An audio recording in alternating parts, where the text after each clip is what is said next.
కులగణన సర్వేపై కేటీఆర్ విమర్శలు చేశారు.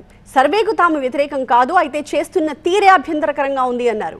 ఆ వ్యాఖ్యలకు కౌంటర్ ఇచ్చారు మంత్రి పొన్నం ప్రభాకర్.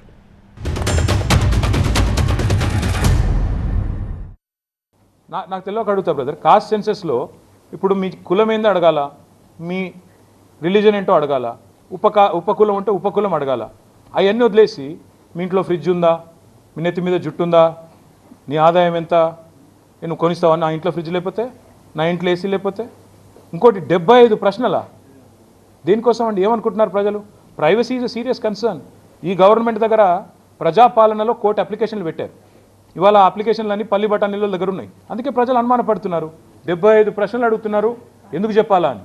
ఇంకోటి ప్రైవేట్ వాళ్ళని పెట్టారు బ్రదర్, మీకు తెలుసో లేదని ఈనాడు పేపర్లో వచ్చింది. ప్రైవేట్ వ్యక్తుల్ని ఎన్యూమరేటర్స్గా పెట్టారు. ఇది బీసీలకు సంబంధించి కదా, ఇది ఎస్సీలకు సంబంధించి కదా, ఈ ఎస్టీలకు సంబంధించి కదా అంటారు. ఇది సమగ్ర సామాజిక, రాజకీయ, ఆర్థిక, సోషియో ఎకనామిక్ సర్వే.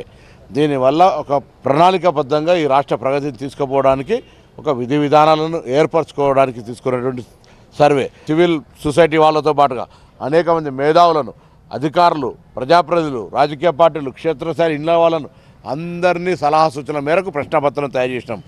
ఇందులో మళ్ళీ చెప్తాను, సమాచారం గోప్యం, సమాచారము పథకాలకు సంబంధం లేదు.